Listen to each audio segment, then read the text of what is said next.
Hello, ladies and gentlemen. Welcome back to Tailosive Tech Live on YouTube. Good to see you all in the chat already. Marngel's early for the stream. Since when does that happen? But yeah, these live streams, in case you're new, tend to float around because I love the real-time interaction with you guys, figuring out exactly what you want me to talk about or what you want discussed more.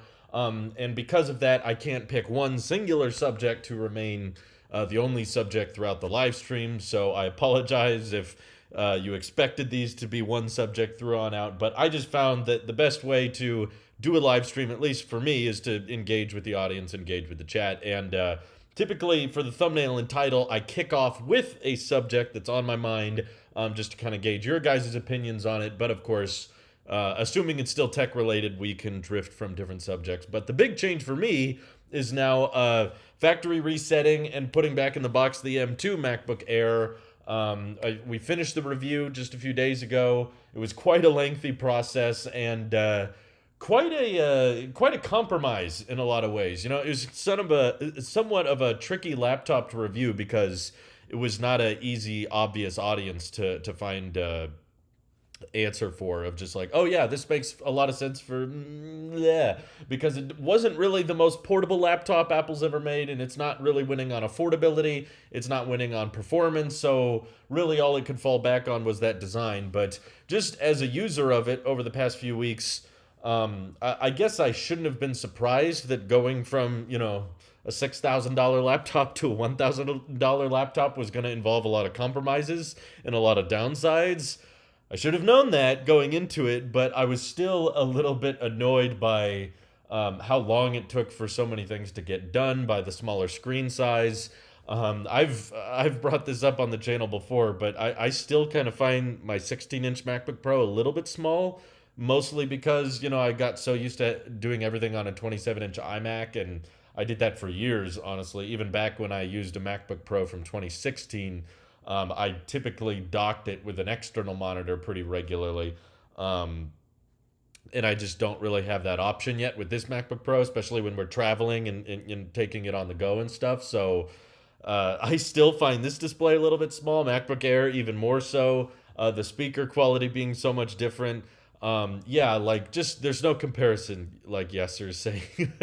Exactly. There's just nothing compares to having a laptop with a display this good, with speakers this good, with battery life that good, that when you go with something else, it's just, maybe that's what kind of tainted the review, and maybe I would have appreciated the design more if I wasn't coming from such a recent generation, such a high quality, like, knock out of the park MacBook Pro, because this thing really is, I feel like, once in a decade type of upgrades. Like, I know there will be Apple Silicon improvements. I know we're going to get M2 Pro, M2 Max, and all that. Hey, Situalizer, thank you for your support. 9 months? Wow, that's impressive. Thank you. Yeah, like, after all these upgrades, I'm sure we're going to get M3, M4, and whatever. I'm not saying this is the best it's ever going to be, but in terms of, like, year-over-year jump, going from the Intel 16-inch to this, I don't know if we'll ever get that massive of an upgrade ever again, which is why I was comfortable going all out with it and just getting the best one I could, because I feel still to this day very comfortable that my MacBook Pro will last me a long time. Now that I was back to editing videos and posting content with this machine today, I was like, yeah, I missed the export times, I missed the trackpad size, I missed the speaker quality. It definitely feels like Space Gray is harder to notice the fingerprints, oils, and smudges, although I definitely need to clean this thing. And I love this laptop, and it definitely reassured me that, yes, you know, there was part of me wondering, like, maybe if I fall in love with the design, I could try to, you know, make the M2 MacBook Air like my travel Mac, and then I would just have a Mac Studio at home or something like that. But no, after actually using it in person, I'm like, nope. I do not need a smaller MacBook on the go, even for trips like this. I'm still very comfortable packing this thing around with me. I do not miss the Wedge all that much, but my wife, not my wife, sorry. My mom upstairs is using a 12-inch MacBook from 2017. So she's still getting macOS Ventura, and it works great for her. You know, the processing and the keyboard was unreliable and stuff, but for her, it's been fine. She's been very, very happy with it. So she was just using it today, and I was looking at it. I was like, man, that MacBook is 5 years old and it still looks better in my opinion than the M2 Air, at least if you don't count the bezels. But thank you again for the super chat, Chris Norton. He says, "Hi Drew, how was your trip?"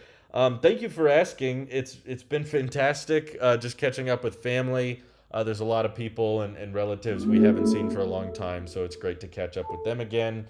And we're mountain biking. I'm working out a lot and just kind of on a little bit of a health kick in the meantime. So the trip's been wonderful. Beautiful views. I was just mountain biking this morning and took these incredible pictures that I wish I could show you, but I don't want to dox my parents, so I'm not going to. But still, just a beautiful area we're in, and it's like super duper. Oh no, the bit rate's all freaking out. Oh my god. Sorry, everybody.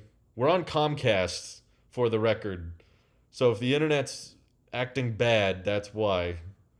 Jeez. Okay, do I need to close some things? Usually it doesn't do this.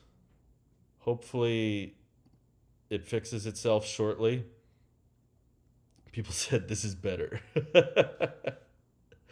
Oh my god. Just give it a second. Sometimes the bitrate tanks like this and it needs some time to recover. So I know it's really, really pixelated, but so this is what happens even on landline internet. I'm not on Starlink, I'm not on T-Mobile or anything, and this is still going on. Sorry, everyone. Normally it's not this bad. Oh my god! But thank you for asking, Chris. And by the way, Chris, thank you so much for. I don't know if I got a chance to say thank you, but last live stream I did, you super chatted just an incredible amount, and it was insanely generous. And I was worried that it was accidental, but I never heard you say it was accidental, so I assume it was intentional. But assuming it is intentional, seriously, that was an incredibly generous donation, and I'm very grateful that there's you guys super chatting for some reason. You know, I enjoy doing these live streams regardless of if there's donations or not. I hope you guys know that it's not me waiting around for people to donate, but still, like, you guys are awfully generous. So Chris is asking what we're talking about. Basically, I used the M2 MacBook Air for a week. Now I'm going back to the 16-inch MacBook Pro, and it made me appreciate it all over again because I noticed the high refresh rate, I noticed the bigger display, the thinner bezels, the better speakers. Like, it feels like a brand new laptop even though it's 8 months old. So I guess we're on the Mac subject. There's some people talking about Connor Dunaway here super chatted. He says, "Do you like the new settings layout on Ventura?" I actually do.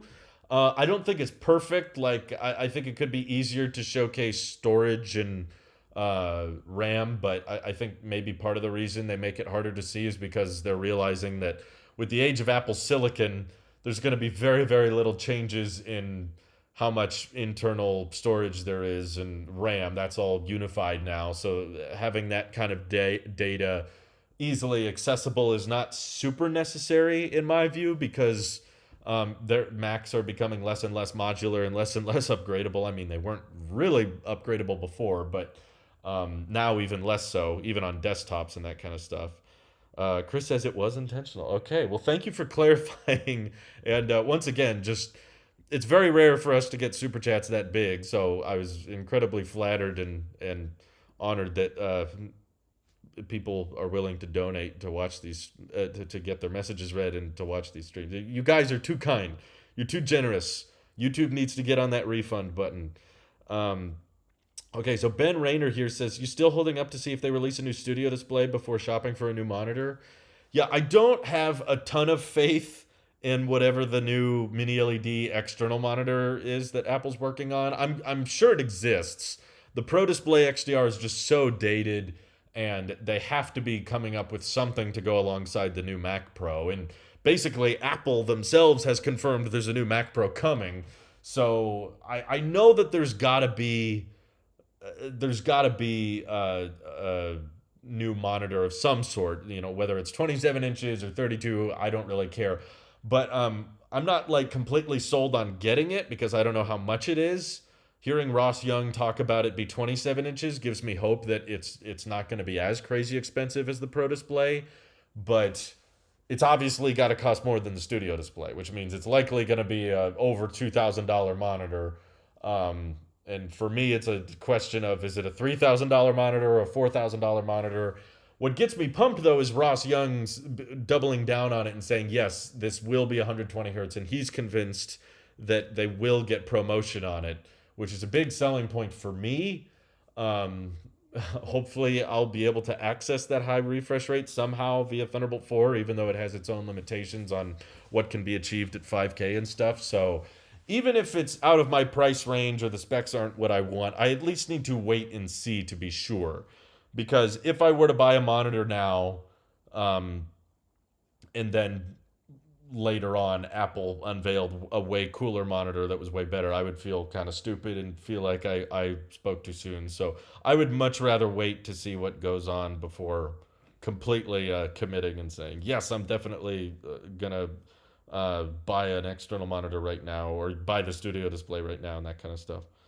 Do you think the MacBook Pros will be refreshed / M2 Pro this year?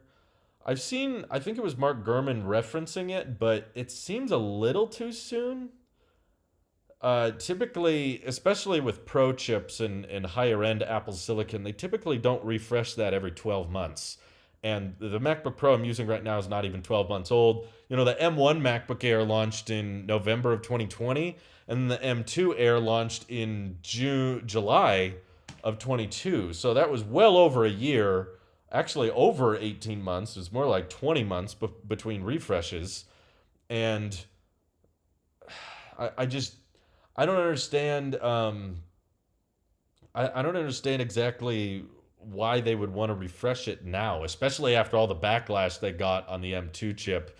And I guess there's talk that the M2 Pro and the M2 Max are going to be 3 nanometer architecture, so that's supposed to be a more substantial leap. But even if Apple is figuring out new leaps and new bounds, I feel like it's in their best interest to wait it out. You know, don't release everything all at once. You want to give yourselves time to breathe. And before the M1 Pro chip came out, there was the Intel 16-inch MacBook Pro was untouched for 2 years.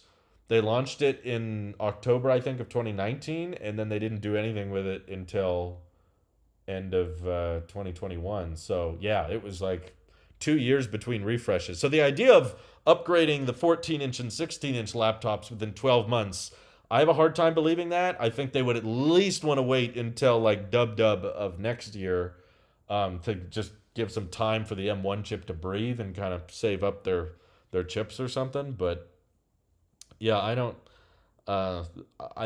think it sounds right. Even though I've heard that, I think it's more likely that it's going to be a 2023 refresh. And I'm not just saying that so I feel justified in buying this MacBook Pro. I've always known from the beginning that there will be faster machines than this Mac. I knew there was no way to avoid that. But all I'm saying is the performance of this machine is fantastic. And even if an M2 version came out and it was like 20% faster and shaved off, you know, because of how quickly it can export content, it's a smaller and smaller difference. So if most of my videos are like 10 or 12 minutes and that takes 6 minutes to export, and now the new MacBooks take 4 minutes to export. Okay, I save 2 minutes per video on average. Is that worth spending another $2,000-$3,000? Yeah, I don't think so. I don't think I could justify it. So, thank you for the super chat, Option Command Media. Thoughts on Leaks Apple Pro? I have no thoughts. I'm sorry. I appreciate the super chat, but I don't follow him. I have no idea what he's saying. Thankfully, it seems like most of the people in my leak community circles have agreed that it's a joke and he has nothing of value to say. So no one is really paying attention to him. I'm not even seeing his tweets pop up in my Discord channels or on Twitter. So I'm good. That's fine. I'm fine with that. I don't need him to show up. But yeah, clearly doesn't know what he's talking about. Hey, thank you for the super sticker, Randall. That's very generous of you. He just says cool. Didn't even say anything, but that you said cool. I think you do a good job. Thank you, Chris. That's very nice of you. Randall says, sorry late to the stream. Quick question. Are you keeping the Air? So I really don't have any use for it, to be honest. I'm not a fan of the size. I don't find it tremendously portable compared to the MacBook I already have. I know some people may be shocked by that. What? The 16-inch MacBook Pro is so huge. I'm like, no, I just was using it. I've used it a lot on this trip, to be honest. Like, me and my wife wanted to catch up on a TV show we were watching, and I don't feel like hogging around the charger everywhere, so I just unplug it from in here. This is just kind of a little spare office room that I'm working out of on the trip. I just kind of unplug it. We go in there. We're switching it back and forth. Works fine. Like, I don't find whenever I pick up this laptop, it just feels like the laptop. I don't feel like, oh my god, it's so heavy, it's so hard to pick up. Like, it's just I throw it in a backpack and it fits great, and I hold it around. I can carry it for a long time, and it doesn't bother me. So, TechMed Rainer donated a super sticker saying thank you. I don't know, what are you thanking me for? Well, thank you, man, for the generous super chat. You guys are being far too kind today. Everyone's feeling generous, I think. Um, Appreciate the input. Okay. My guess is, well, TechMed didn't say anything. Very generous, but I feel like I should said something. Christian super chatted. He says, I want Apple to make MacBook Pro 16-inch with 40 CPU cores. iOS app at work takes 15 minutes to compile on 20-core CPU, M1 Max. Well, I'm sure that as years go on, they will get faster, but it's this delicate balance Apple has to work with when it comes to battery life and thermals, because as we've seen with the M2 MacBook Air now, sometimes more cores doesn't directly correlate to better performance. If you're limited by your cooling envelope or what the chassis can actually cool, sometimes just pumping more cores into the machine doesn't necessarily make it faster. So that's why that's the only thing I would take away from, just don't pump more cores in it and expect it to just be a linear increase. I think that Apple probably wants their cores to be more efficient and improve over time so that you don't necessarily need 40 CPU cores, but who knows? They like to throw cores into things too at the same time, as long as they can keep them cool and running well. So that's why you might not get 40 CPU cores on a MacBook Pro in the near term future, but they shouldn't even call it Pro at that point, right? Can we?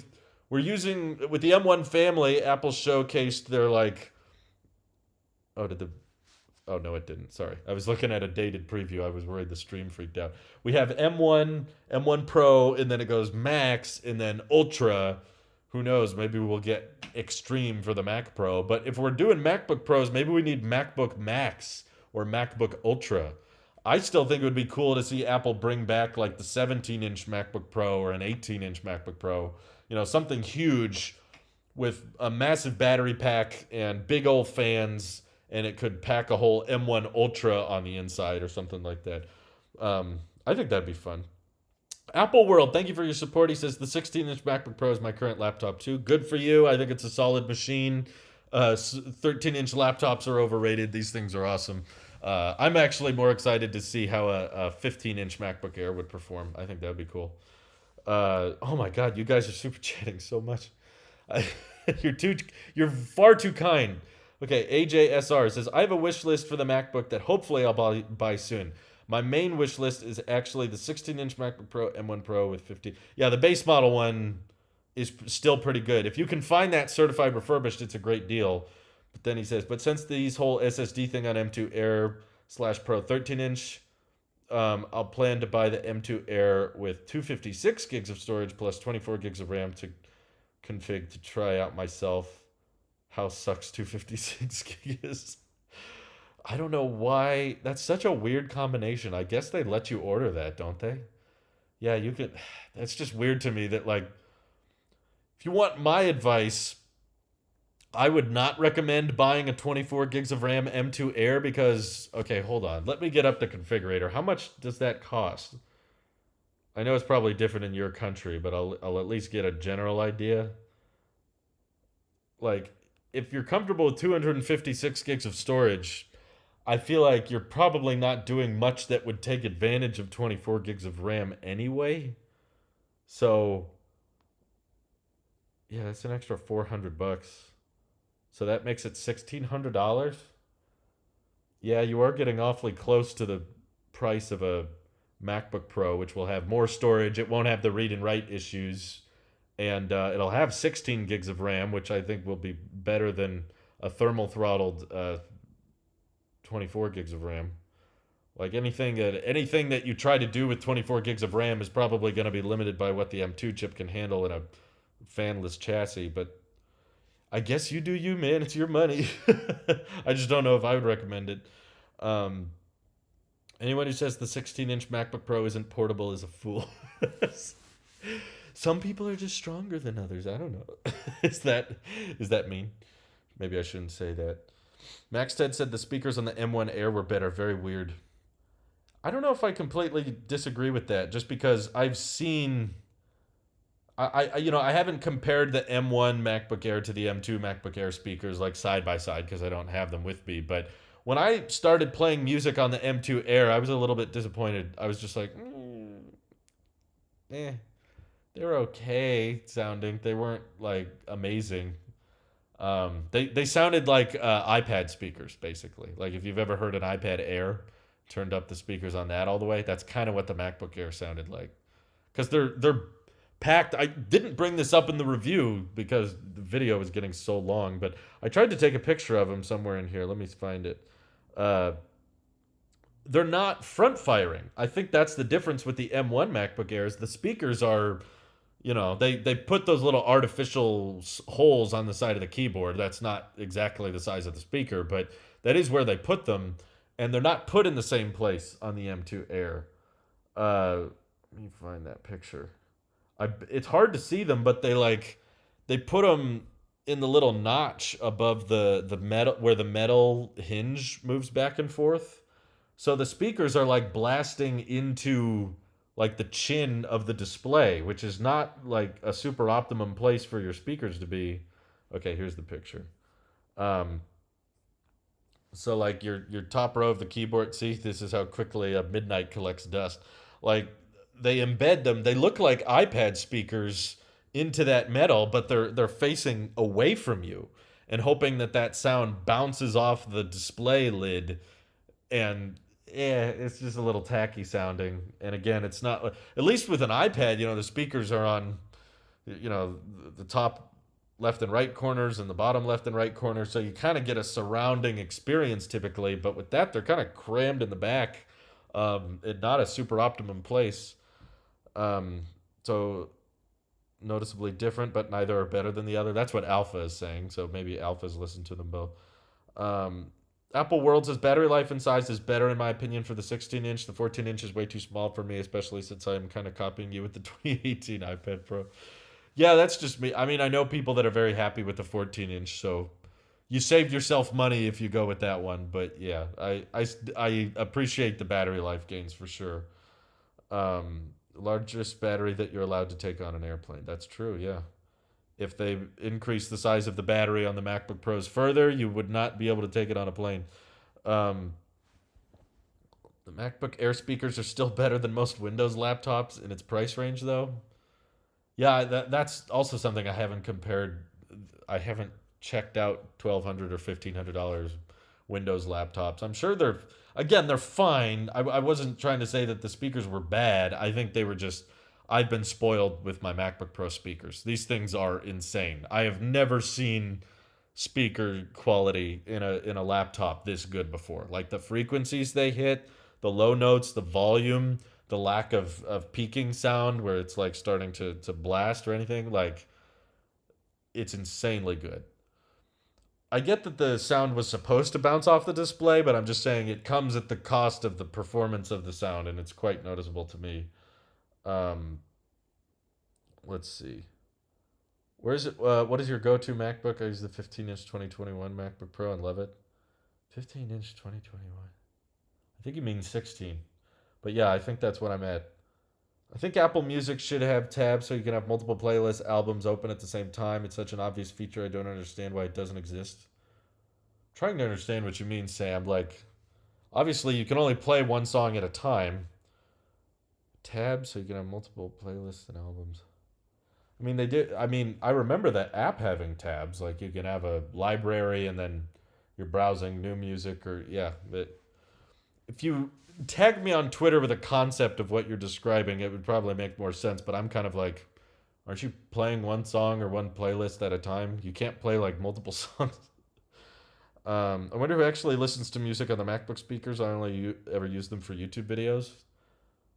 I mostly use them for YouTube videos, but I do use them for video editing quite a bit. If I'm in a space where I can, it's nicer than using headphones, in my opinion, because they sound great. So just when I'm video editing with them, I can hear the richness of the music and my voice, and I've just never once heard any laptop in my life that could hit sound this good. Um, let's see. I bought an M1 Air in April and was upset that the M2 Air was announced. Pretty happy with my purchase now. I guess that's one perk of the M2 Airs. It makes people feel like they're not missing out on much. But honestly, that's how you should look at most Mac purchases. Like, even though the M2 Pro MacBook Pros are probably going to come out within the next year or so, if they don't come out this fall, they'll probably come out in the summer of next year. I don't think most people are upgrading year over year with MacBooks. Like, on average, I think I read that most Mac buyers hold on to their Mac for something like 7 or 8 years at a time. They last a long time. So don't think about upgrading annually, because very few people do that. I mean, it's more common with phones, but it's still not the norm. Most people don't upgrade once a year, especially not with laptops. So yeah, just because you bought an M1 MacBook Air, even if you bought it on launch day back in 2020, I don't think that means you need to upgrade. Um, Unless you just really, really like that design. But in terms of M1 chip performance versus M2 chip performance, to me it really feels like a toss up. It's like, sometimes it's better, sometimes it's worse. It's just kind of depends on the scenario. Don't upgrade just so that you hopefully get like an 18% faster export or something. That's not worth it. Um, let's see. I have an M1 iPad 11 inch, a new iPad mini, and an M2 MacBook Air. I like the size of the iPad mini, but I also love the Magic Keyboard and the 120 hertz on my iPad Pro. Which iPad do you think I should sell? Well, if you already have an Air, that's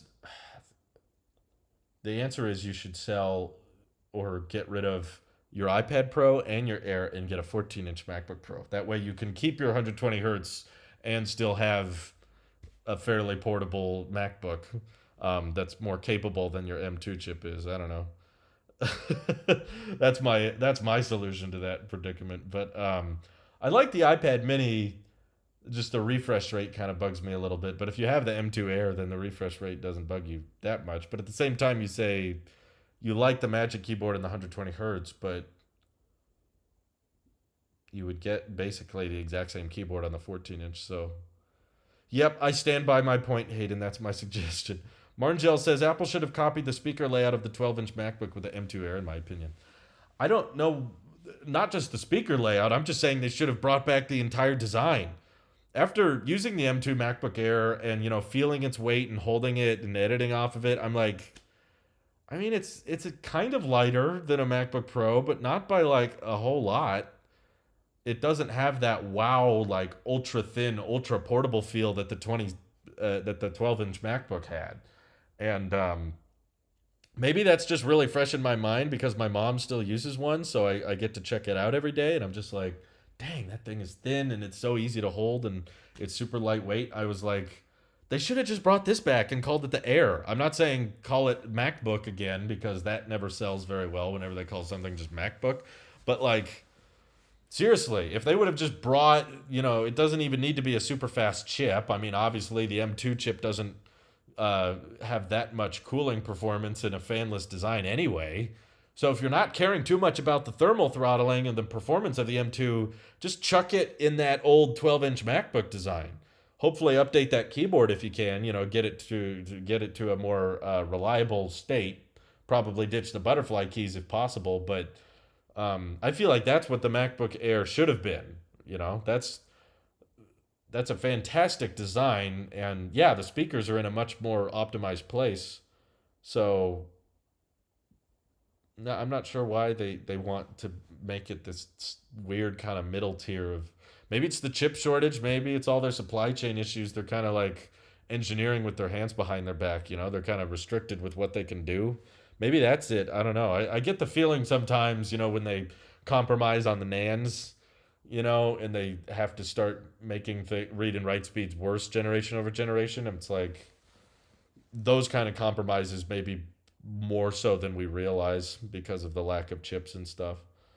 Um, I think the 12-inch MacBook only sold bad because of the price, not the name. I think there's a few reasons, but yeah, the price was definitely one of them. It wasn't so much the name, but I know that Apple likes their iconic, recognizable, this is the MacBook Pro, even though it has nothing in common with the bigger MacBook Pros. They want to call that 13-inch model a Pro model, even though most people online are like, yeah, nothing about that machine is Pro. It has worse ports than the Air. It has a worse webcam than the Air. And it has almost no similarities with the 14-inch and 16-inch MacBook Pros other than the fact that it's a MacBook that runs Mac OS. Other than that, like, they have totally different display technologies, they have different chassis designs, they have different port layouts, they have different refresh rates, like different keyboards. One has a touch bar, one doesn't. It's so incredibly different from all of the other MacBook Pros, but again, they like that name. That name is iconic,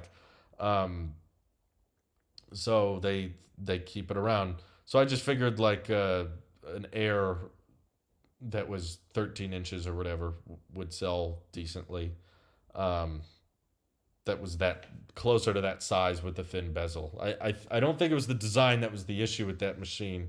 The design was honestly amazing. It was just the performance, which Apple Silicon would fix, and the price. Yeah. AJ, thank you for the donation. He says, imagine 12-inch MacBook Pro. I think someone was referencing Apple working on that, but yeah, it's kind of like how we never got an iPhone 13 Pro Mini. It's like you're kind of limited on what performance you can get after a certain size. So if they ever did a 12-inch MacBook Pro, it would just be because they think the name has power. It wouldn't be because they think the laptop has power. It would, you're limited on space. And I know a lot of people think that, like there shouldn't be compromises on performance for size. You should just have all the same specs and all the great performance no matter what size you get. But it's just not really how physics works. When you have more space, you can make higher performing machines.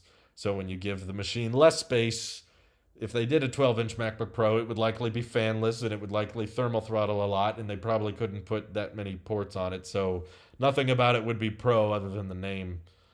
I've been waiting on a 27-inch M something Mac. Otherwise, I need to get the overpriced, but I'm sure also worth it. Apple Display in a Mac Studio of a 16-inch. I'm trying to understand what Mike is saying, but I think you want a Mac Studio. They have them certified refurbished. Those are a great deal. If you can find any that there's some I was seeing for under $2,000, which is like an M1 Max chip for $1,800. That's incredible. That's a great deal. Would you think a MacBook 12-inch with an M1 and nothing else would sell well for $1,000? Yeah, just for the price alone, I think that would sell well. But it would absolutely win people over with the portability.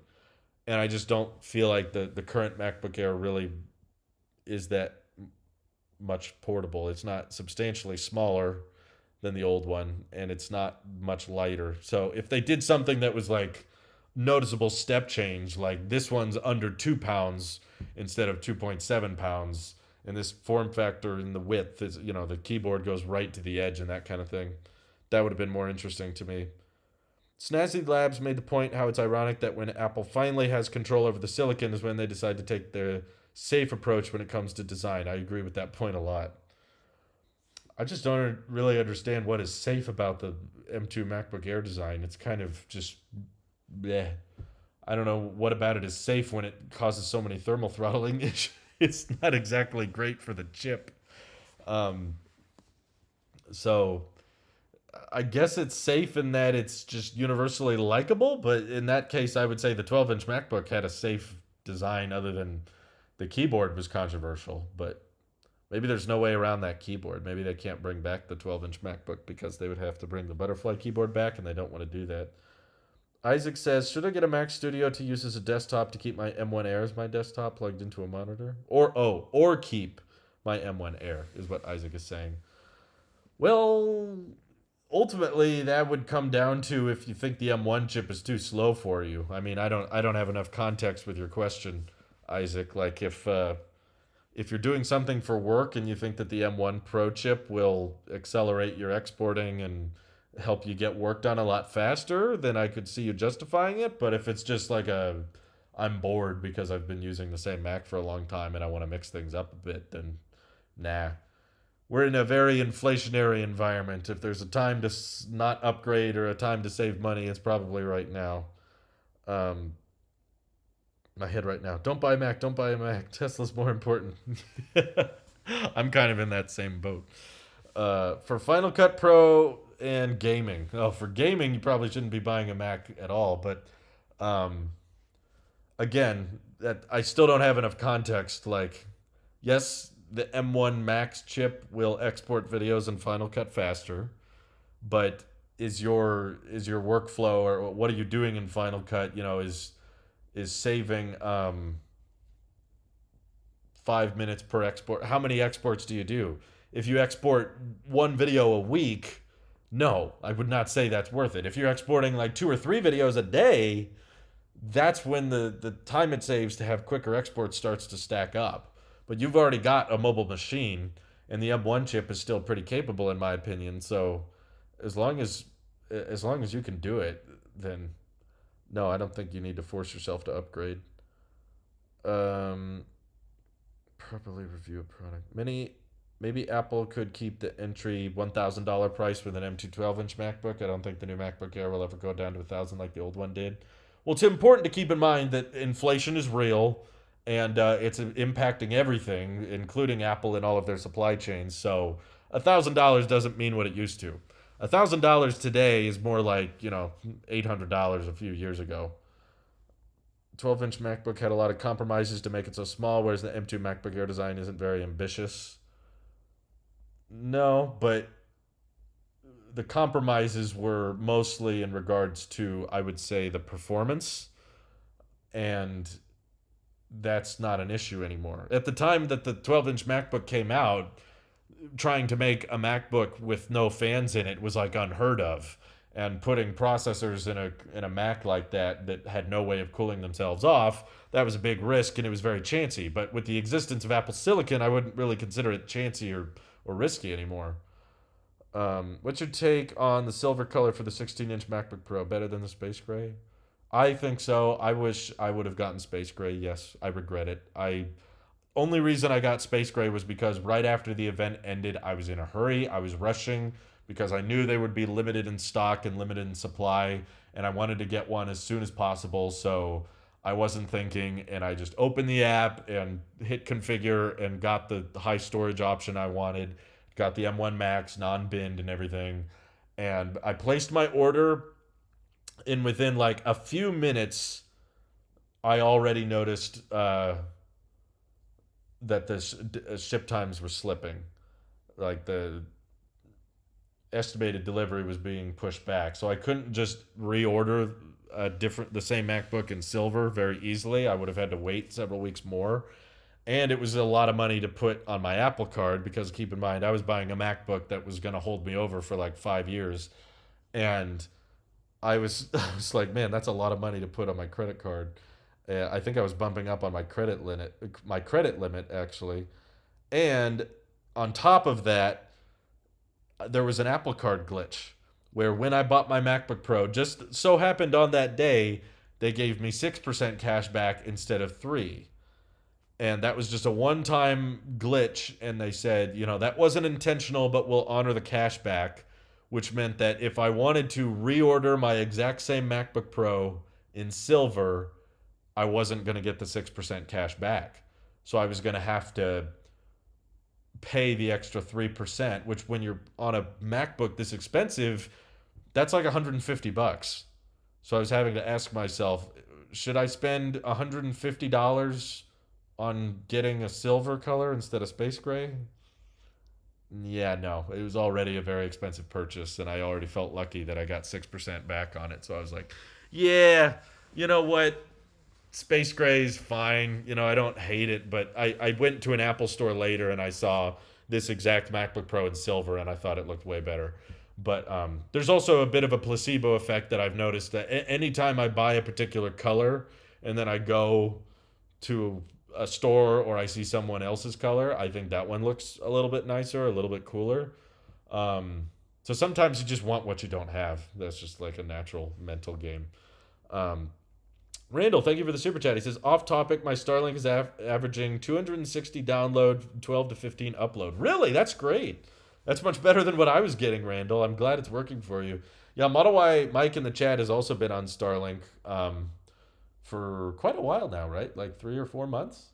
And I feel like, I don't know what his exact speed tests are. He can post them in the chat if he knows them. But I feel like his has been more stable than mine because we have long talks on Discord when we're recording our podcasts, and he like almost pretty much never these days. In the past couple months, I've never seen him drop out. He's never like Starlinked and lagged out, and I feel like I used to do that when I had Starlink. So maybe it's gotten more stable, but I'm still on T-Mobile back home. I'm on Comcast here because I'm out of town right now. Speaking of, there's Dennis. We're talking internet. Are you done with the new Air? Yes, I'm done with it. The review is out. I've made peace with it. I don't need to touch it anymore. I'm happy with my 16-inch MacBook Pro. This is much better. Um, Up in Vancouver. Yeah, it's pretty cool. I've seen Starlinks in the wild up here, and I've never seen that before. Before I set up my own Starlink at home, and then I set up Mike's Starlink at his house. But other than that, I've never been like driving somewhere and just seen a Starlink dish until this trip. We were out kind of in a rural area, getting ready to mountain bike, and I saw someone just with the new dishy just on a big pole. And I was like, hey, I know what that is. It was cool. It's just to see them out in the wild. People are just using them. That's awesome. Congrats on your speeds, Randall. I just made a mistake buying 8 gigs of RAM, I think. Yeah, maybe you're running out of multitasking. That could be it. Marngel says, when I said safe, I mean the Air's design is nothing really mind-blowing or innovative. The 12-inch MacBook had a unique, revolutionary design at the time. The M2 Air just looks like a thinner Pro. Yeah, I get that. That makes sense. It's not super risky. Um, I'm just saying I don't think the 12-inch MacBook design is risky. That's all. Up in Vancouver. Oh, okay. You're not terribly far from me, I think. Hold on. I'm not good at my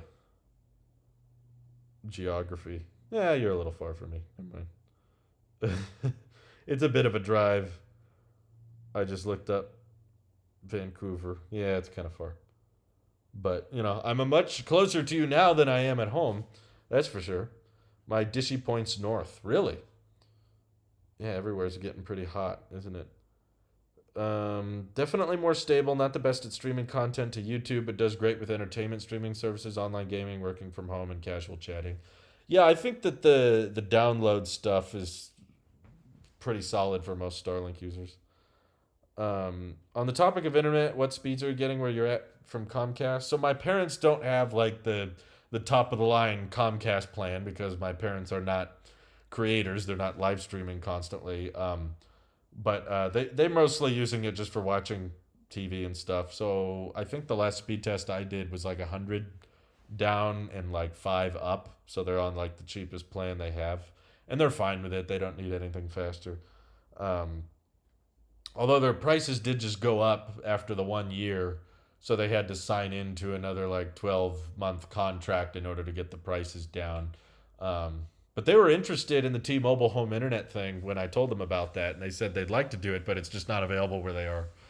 They're in kind of a fairly rural area, almost more rural than me, but at least where we are, they don't have any of the T-Mobile or Verizon home internet things. Basically, Comcast has a monopoly out here, so that's all they got to use. That's all they can use. What kind of consumer would you recommend to buy the MacBook Air M2 over the M1 Air? People that love that design. That's all I can say. It's not good for the performance. That's a toss-up. There's some scenarios where it's better and some scenarios where it's actually worse.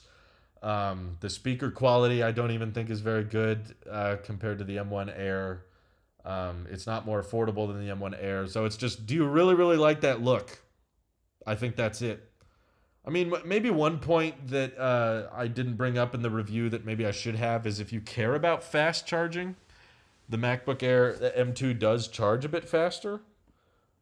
I don't know if that's a huge selling point, and most of the people I know um, wouldn't utilize that faster charging very much. Most people and how they use Macs, it's like you're gonna bring a charger when you're traveling. I've yet to see any MacBook with a battery life so good that you don't need to pack a charger anymore. It's like, well, I mean, even if your 16-inch MacBook Pro lasts 2 or 3 days, you're still gonna want to have a backup just in case. If you're doing something power intensive, like if you're exporting or live streaming like I am, you're gonna want some power, even with the best battery life possible. So fast charging's kind of nice, but the best way I could put it is kind of like the M2 version is like a MacBook Air Pro. Pro not in the professional scheme, but Pro is in higher end tech. It's a better webcam, better display, better ports, better bells and whistles. Essentially, it's not faster charging, of course. It's not like better performance, which is funny because that's how we refer to it as the M2 MacBook Air. That's what we talked to it about. But yeah, I just think that the only person I would recommend that MacBook to is just like you really love that design and you're willing to pay a premium to have that design. That's who it's for, essentially. Sorry, it's just I've been sitting in the same position for a long time. I wanted to adjust a little bit. Thank you for the super chat, Chris. Once again, he says, I have an iPhone 11 Pro that keeps going into the boot loops. Should I upgrade? Hello. Hi, hey, Chris. If it's going into boot loops, I could say that would get annoying.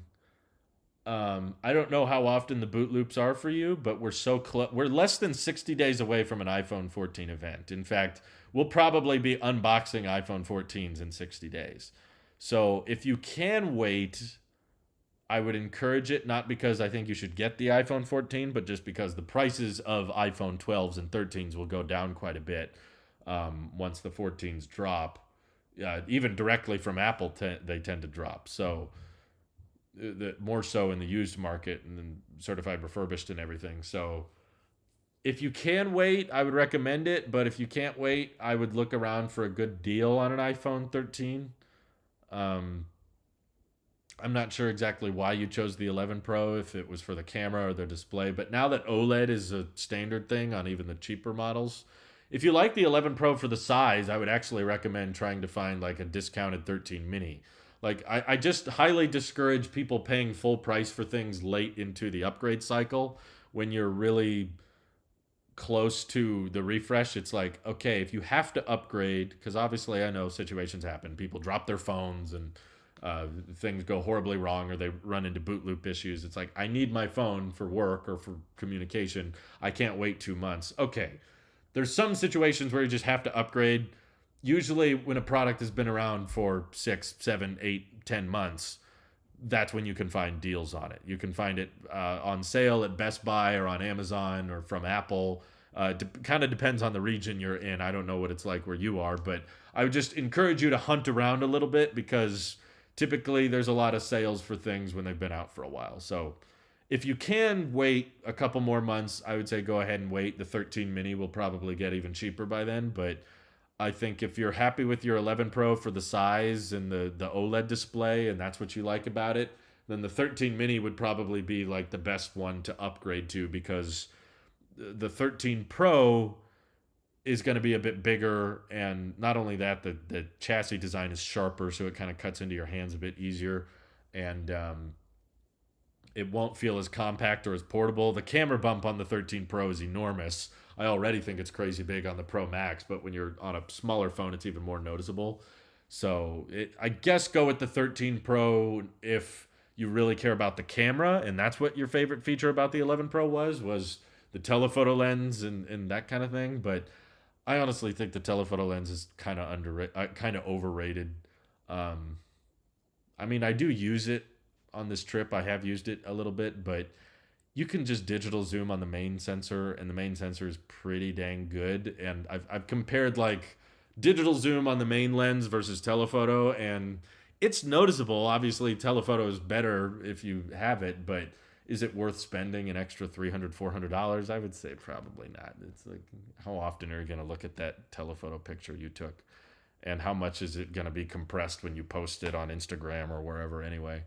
It's like, depends on what your financial situation is. You know, obviously, if you're a millionaire, what's the difference of $400? Who cares? Just buy the better product. But when we're in kind of a recession like we are right now, it's probably good to see where you can cut spending and save your money. Like this year, I've basically bought no new Apple products. You know, we've kept it pretty basic this year.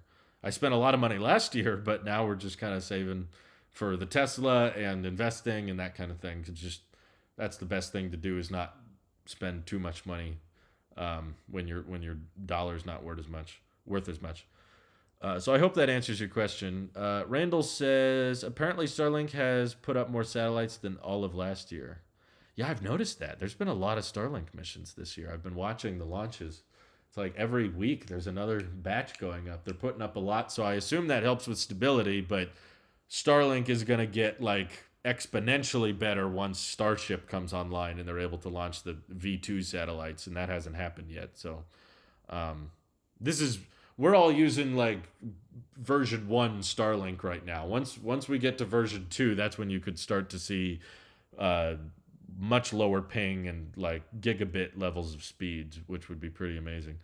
Okay, Christian, thank you for the super chat. Thoughts on Renee Ritchie's new position on YouTube and how this will impact tech YouTubers like yourself?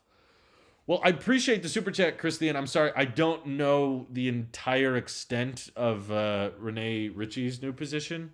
I've I've barely found the time to work on this trip, just because, you know, we're visiting with family and going on canoe trips and biking trips. So there's kind of a lot going on. I actually haven't had that much time to watch YouTube over the past couple weeks. So I think all I saw was some tweets about it, that Renee Ritchie is like a YouTuber liaison now or something. So I apologize. I probably shouldn't comment too much on it because I don't know really how it works, and I don't really know much about the position.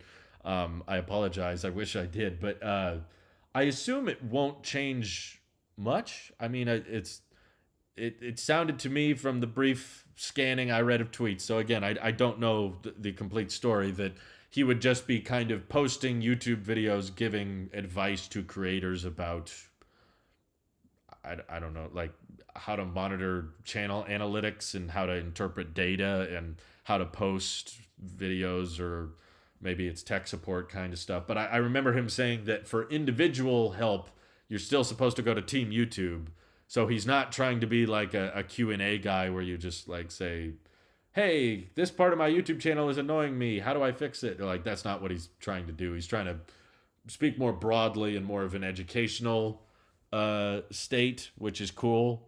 I'm happy for him. I hope he enjoys it. I think that's good. But I do think that it makes sense that there's a bit of a shift going on in the tech space. If you go on Social Blade and just look up channel analytics of Linus Tech Tips, MKBHD, Unbox Therapy, John Morrison, you know, I'm not trying to say I'm not pointing fingers and saying they're bad creators or something, but I'm just saying there's a general trend in the tech community. And I'm not the first person to bring this up. Travis MCP brought it up as well, but there's just a general decline of interest in the tech space, and I think it's from multiple reasons. So the fact that Renee Ritchie wants to explore like a new section and move into being more of a creator liaison, which may be a wider type of demographic and not so much a tech space type thing. Makes sense. It's good to diversify and find where the demand is and find where you can provide supply for, because I think part of the reason we're seeing that tech decline is, for one, technology is maturing. So the news itself is getting less and less interesting. Phones are having smaller and smaller upgrades each year. I think the most exciting thing going on with Apple right now is the whole Apple Silicon transition, but we're almost done with that. You know, it's kind of all climaxing with the Mac Pro, but once we get the Mac Pro, it's going to turn into real like incremental S years of like, okay, the bezel got a little bit thinner. Okay, the chip got a little bit faster with the 3 nanometer architecture, with the 1 nanometer architecture. It's just going to be year after year after year of hearing this MacBook is a little bit faster in more charts. This one's 20% faster than before. And I just think that it's getting less and less interesting as time goes on. Watches, headphones, smartphones, tablets, they're all kind of peaking and maturing with how many noticeable upgrades they can come up with. So that in itself can result in less of a tech audience being interested in what's going on. And then on top of that, there's also an oversaturation of creators now. And again, I'm not trying to say that's a bad thing. It's just the reality that there's a lot more channels posting content on the exact same subjects that there used to be not that many channels for. I'm not helping with this either. Before Tailosive Tech existed, there was like 3, maybe 4 YouTube channels that were like dedicated to Apple stuff. You had like iJustine and Soldier Knows Best and Everything Apple Pro. And, there's probably Marquez talked about Apple occasionally, but he was really more of a Google guy in his early days. So what's happened now is it's kind of clicked and it's become more obvious that a lot of people want to talk about Apple and watch videos on Apple products. And there's just been a huge wave of creators now, creators that weren't here 3-5 years ago, that are all posting videos on the same stuff. So obviously when you start overwhelming the market with more and more content, viewers can only watch so much. They're not going to watch 50 videos on the same subject. So they have to kind of choose their creators and find their niches and find the guys they're comfortable with. And there's just so many channels all posting the same thing. So there's kind of an oversupply of content, which results in a lack of demand because now there's certain creators that are like, hey, I used to get more views on my videos. What's going on? Well, you're competing with a lot wider demographic of people. So another variable is TikTok has blown up, and there's absolutely a huge rise in shorter form content. In fact, there's a lot of data showing that a lot of people in the US even are spending more time watching TikTok than they are watching YouTube. So obviously watch time for YouTube as a whole is going to go down when the entire platform is competing with a different one that more people are spending time on now. If they only have so much time in the day to go on their phones, they're probably going to flock towards TikTok a lot more than they are YouTube. So there's all kinds of reasons that I see the tech community kind of being in decline, and I've accepted that. I don't think it'll go away, to be clear. I'm not saying I'm going to retire or going to give up on tech content, because I enjoy doing this, and even if it gets niche and kind of more techy and it's not so much about big, massive changes, it turns into more incremental, minor changes. I love techie, like little details like that. I enjoy talking about that. I totally get why not as many people watch videos on the iPhone 14 as they did the iPhone 10, because the iPhone 10 was way more exciting and interesting. So it makes sense that viewership goes down, but as long as there's people like you guys watching and tuning in, I'll keep doing it. I can enjoy this even if it's not the most profitable job in the world. That's fine. But I totally understand why tech creators want to diversify and look into new things, because it's a good indication of like, hey, there's less demand and there's less interest in these subjects that we're talking about. So my form of diversification is talking more about electric vehicles, and that's why I started the EV channel, and I've had a lot of fun there, and I'm enjoying more EV content. And I typically have a long list of video ideas for EV that's typically a lot longer than the list of ideas I have for the tech channel. So that's why I'm literally investing more time and money into electric vehicles, because I think that's a big change that's going to affect our society, and it's not matured yet. We're kind of at the beginning of the transition, and with smartphones and laptops and watches, we've kind of peaked. We're kind of over the hill. We're kind of past the big noticeable upgrade points, whereas electric vehicles, I still think we got a long way to go, and a lot of change it's going to become very noticeable and very visible over the next decade. So that's what I want to talk about and dive more into, because it excites me and I'm interested in it. And I guess there's really not much else going on news-wise or review-wise that has more of my interest. And I'm not just talking about tech products that like I don't really care to get more into smartphones or augmented reality or virtual reality or gaming or smart homes and I'm okay not getting into all that because it doesn't excite me or interest me as much, and I've tried doing videos on those things and they don't do very well or interest me. So I'm basically looking for all the cross sections where there's something that I want to talk about that people want to watch. And that's the perfect mixture for me. So yeah, I'm excited for the future of EVs. Um, that's my form of diversification, I guess. And maybe Renee's is taking up a job at YouTube, which I hope goes well. What do you think the next big piece of tech will replace the phone? I genuinely don't think anything will replace the smartphone for a very, very long time. Like maybe not in my lifetime. I think that smartphones are just so incredibly perfect in terms of not like the camera quality or the display quality or battery life. I just mean like as an idea, the concept of a small portable device that can fit in your pocket that's capable of doing so much. It's my wallet, it's my camera, it's my music player, it's a media consumption device. I watch YouTube on here. I take amazing pictures and videos on here. I use this for my job. It has great speakers. I do banking on here. I check my email on here. I read the news on here. I communicate with people on here. It's just so incredibly versatile. I literally cannot fathom another device that would be this versatile and this easy to sell and market to people.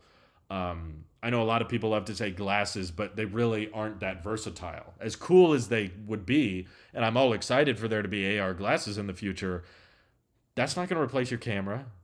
You try to take a picture, like, oh, let's all take a selfie together. What are you going to do? Take the glasses off and try to, like, hold them in a certain way? Or if you want to show a meme or a video to your friend, what, are you going to take your glasses off and tell them to put it on? Oh, let me try.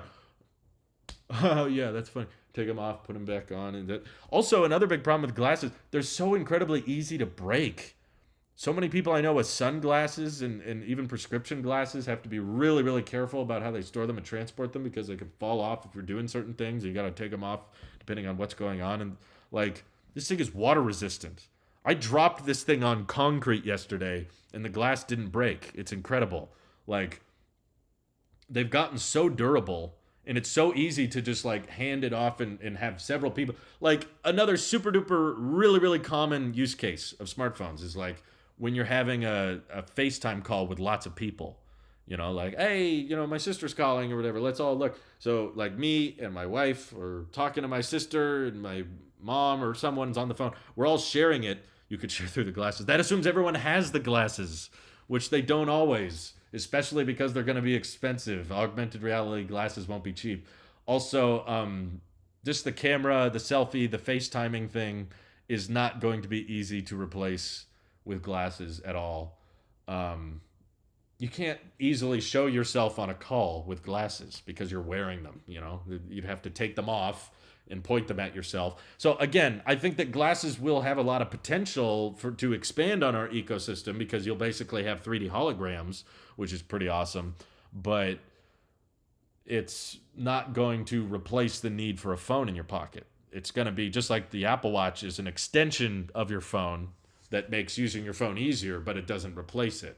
In fact, I think if you tried to use an Apple Watch independent of your phone, it would make the experience worse. The watch being tied to the phone actually helps it with connectivity and settings and what you can control and data you can look at. Like, these two are meant to stay together. If you tried to drop the phone from the watch experience would just get more cluttered and it would be harder to set up and it would just be annoying. You can't even get everyone to get an iPhone. Good luck convincing them to get $2,000 Apple glasses. Yeah. No, the glasses are going to always cost way, way more than the phone is, even with economies of scale. Just phones, they're so basic in the rectangular shape, and we've just really figured out a way to mass produce that, whereas transparent glasses, plus the size of the battery you can fit in a little rectangle like this is always going to be much, much bigger than something you have to put on your face. Something you have to wear has to be lightweight. Otherwise, it's strenuous and you won't want to use it. And we can't even figure out how to get like Google Glass to have a battery life longer than 2 or 3 hours. Whereas these things can last like 10, 12 hours, you know. So the usable time, the versatility of the camera, the keyboard, just being able to text like this, the social side effect of having glasses and doing this and trying to type in the middle of nowhere, that's just, I don't think it's going to be socially accepted. Um, Jacob G, thank you for the super chat. He says, as someone who wears glasses, I can confirm this. I wear prescription glasses, so if other people want to wear them, they're like drunk goggles to them. Yeah, no, exactly. My dad wears glasses too. Um, they're just not going to be as easy to market or to mass produce. But thank you for the super chat, Jacob. Yeah, I don't see any foreseeable tech product replacing the phone for potential. I do think this is a bigger innovation and a bigger tech product than people realize. Like a lot of people thought this is like the product of the decade, or that Steve Jobs found like the big thing of the early 2000s, or the big thing of the 2020s or whatever. Like I think this is the product of the century. Like I don't think anything's going to top this until we get into like Neuralink style implants of computers that work directly with your brain, which for the record, we're not close to that. We're not anywhere close to figuring that out. But if we started getting to the point where you could text and communicate and look things up and have like digitally recorded memories with your brain in an implant, maybe I could start to see that replace the phone, but even that's a stretch because it wouldn't really replace cameras. I guess maybe you would say like maybe you don't need a camera if you can record memories and share them direct. But yeah, that technology is so far off. We're not anywhere close to that. And it would not be universally accepted. Smartphones are a fairly easy thing for people to accept. It's like, okay, I buy this product, it's in a box, I take it out of the box and I set it up and I start using it. Telling people like they have to go through surgery to install this chip in their brain, yeah, that's going to scare off 99% of people that would normally just buy a phone. They like this separation. I use my phone a lot and it's always with me, but if I want to just set it down and be done with it, I can be done with it. Or if I want to upgrade my phone, it's very easy. I can just trade it in or sell it and buy a new one and take it out of the box. Upgrading your Neuralink implant would be a whole process, and you have to get surgery every time you want a new Neuralink or something. That's so far away. That's why I'm saying I don't think there is really anything that will replace the smartphone. The thing that replaces the smartphone will be very dangerous to humanity. That's how I feel about it.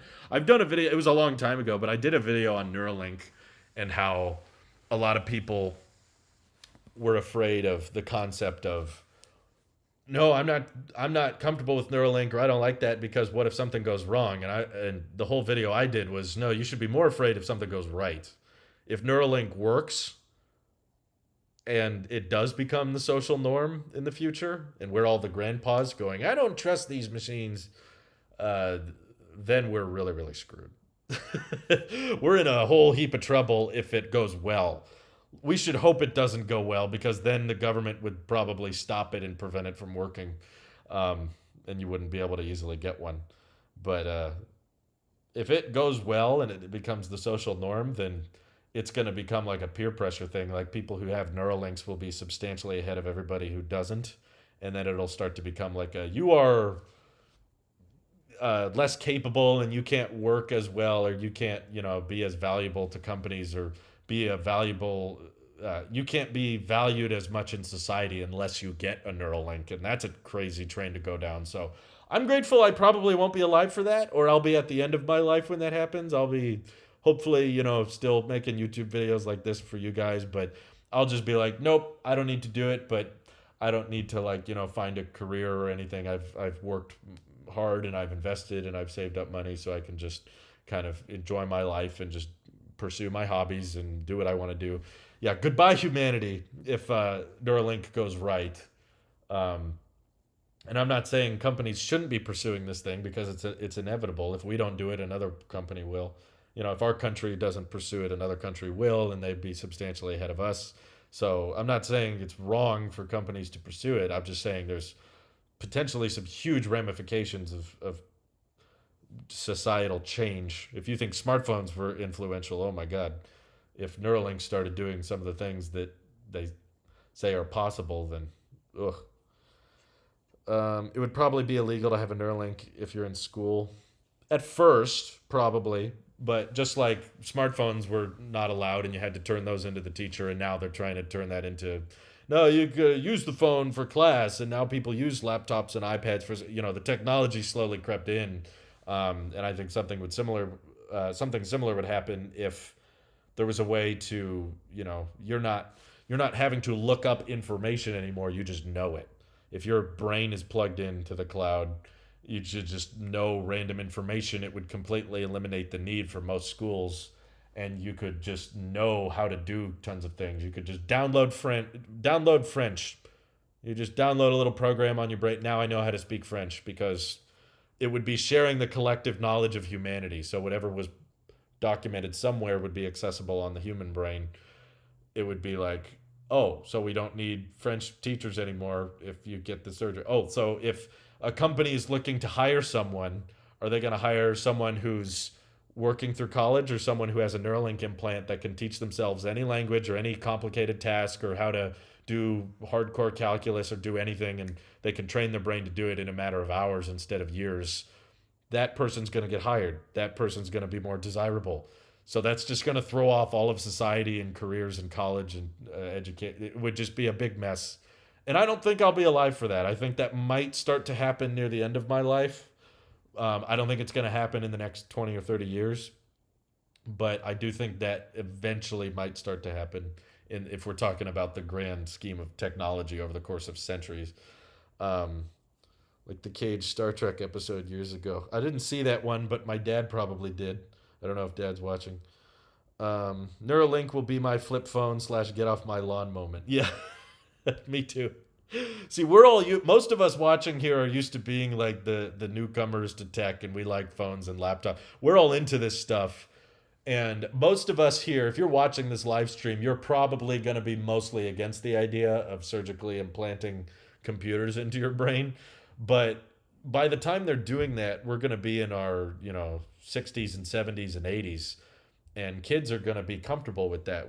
Kids that were born in the 2050s, 2060s, they're going to be like, oh yeah, if I can learn things a lot faster and I don't have to sit through 12 years of school because I can just plug all that information directly into my mind. It's like, yeah, they're going to be up for it. We're all going to say that's crazy. That's going to, yeah, like Scott said, that's going to be our get off my lawn moment.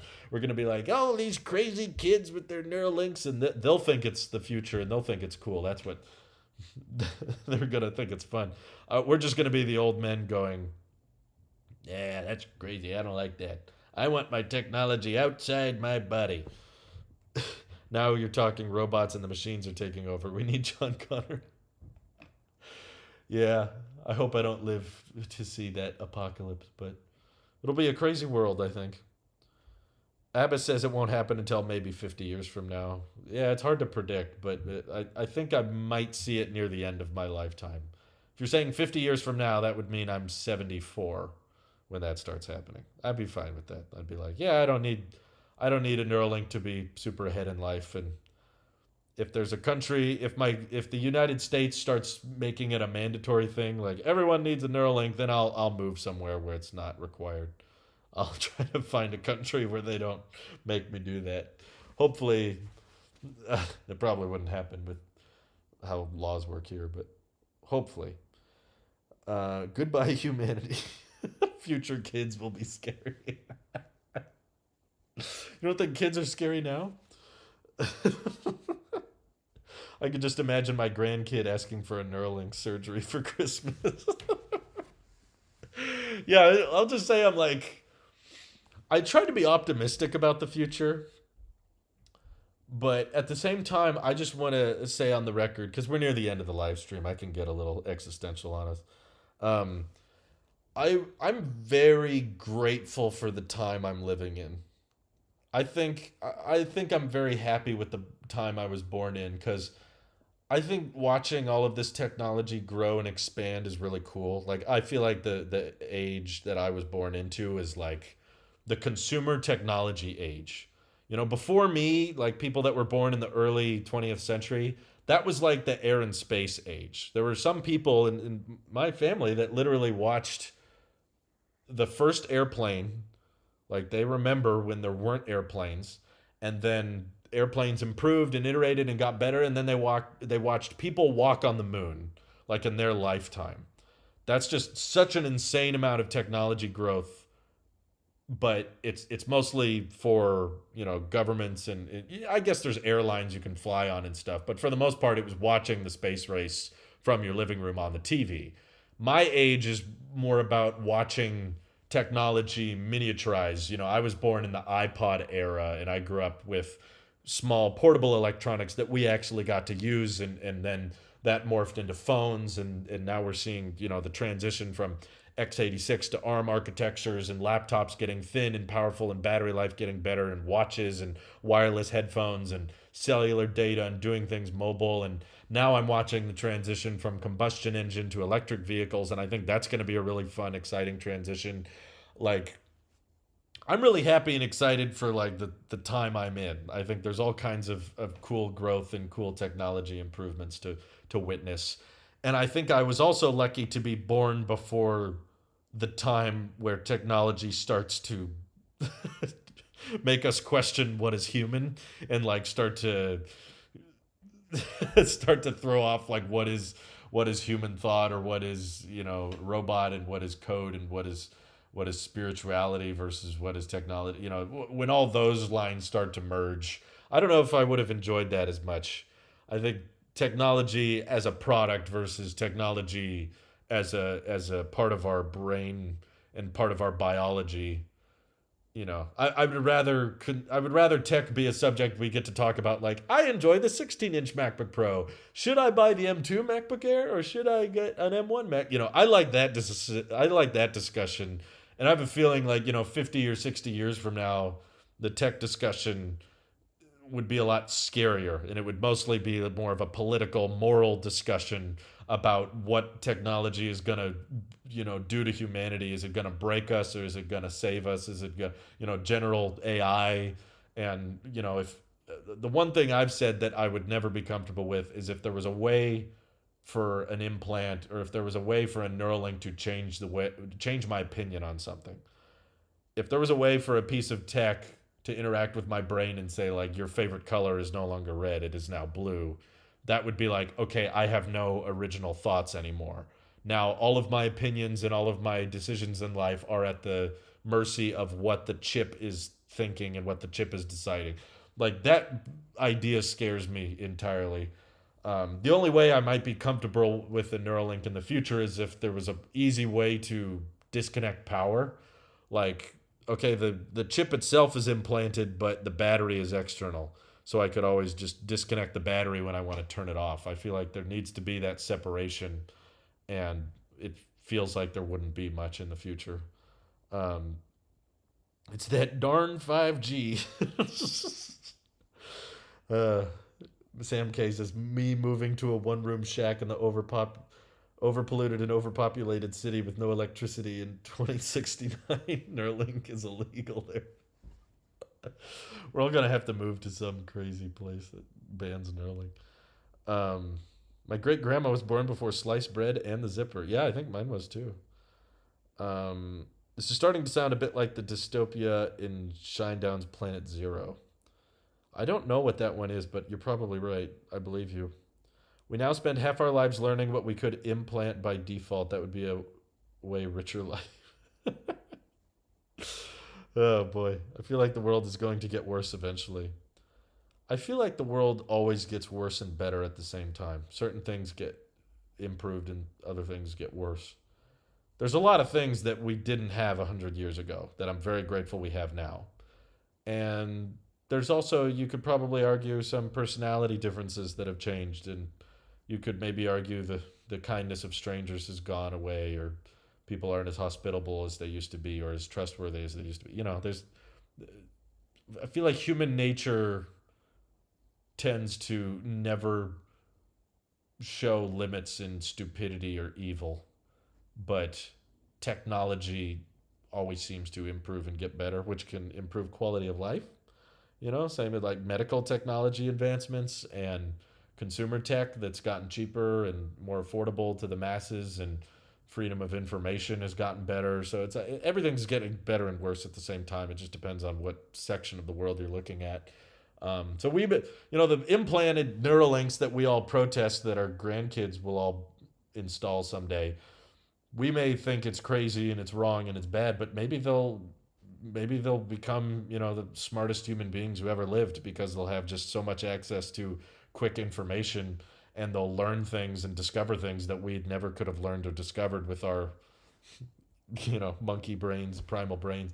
And they can just quickly advance and learn much faster. And maybe that results in a better world, or maybe it results in a worse world because they lose identity and they just become this like collective hive mind or something. It's just things could get worse and better at the same time.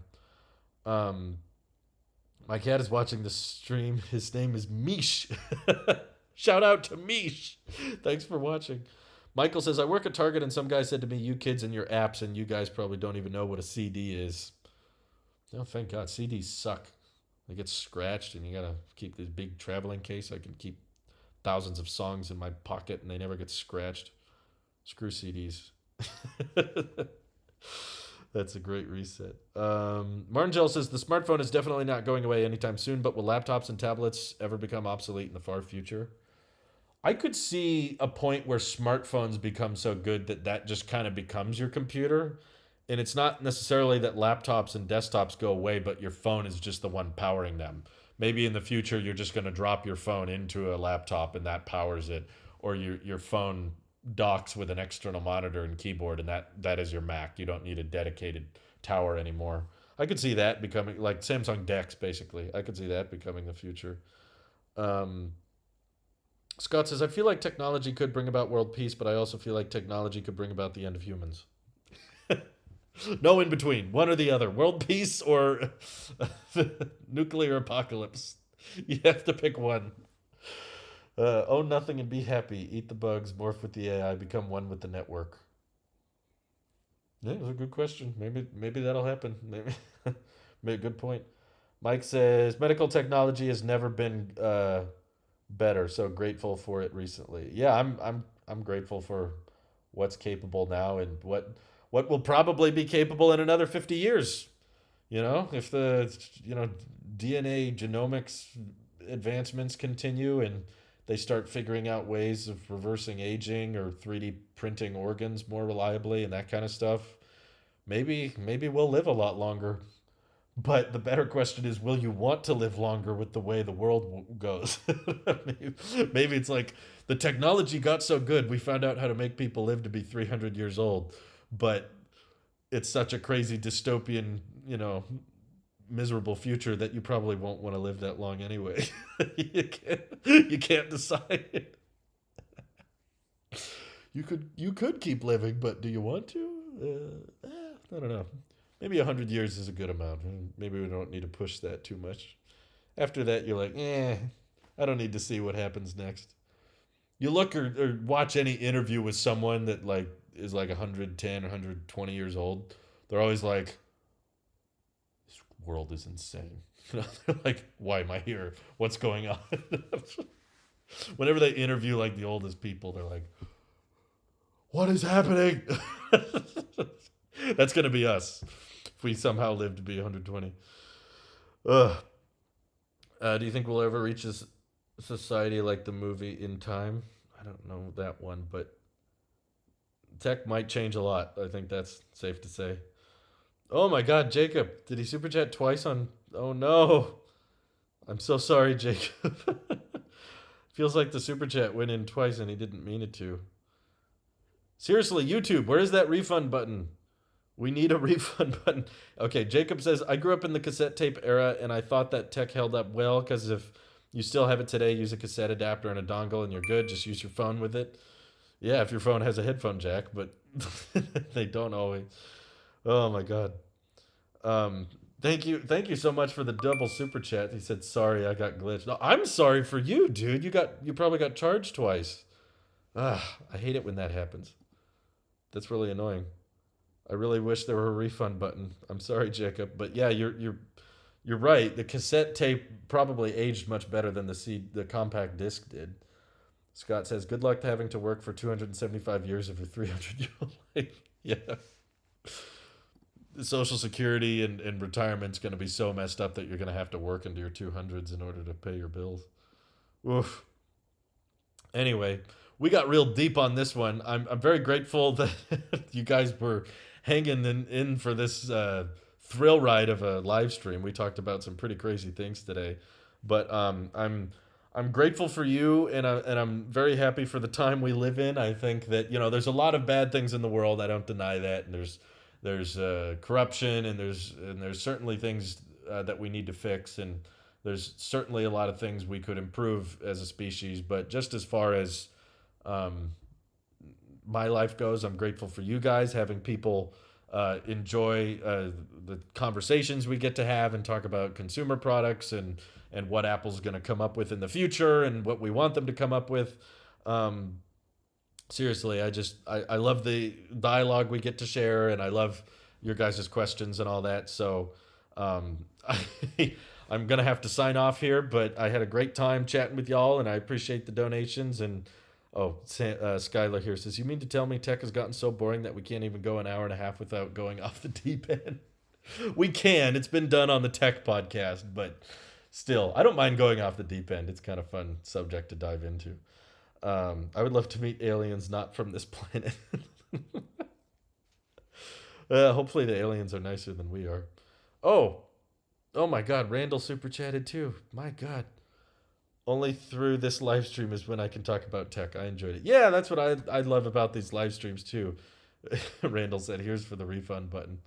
That's not how the refund button works, but thank you. Seriously, you guys are too kind, too generous, and I hope you have an excellent rest of your day. Stay tuned for more videos. I'll be working in between my trips here, so looking forward to making more for you guys. Hope you enjoy. This is your Apple Sheep here. I'll see you all in the next one. Bye-bye.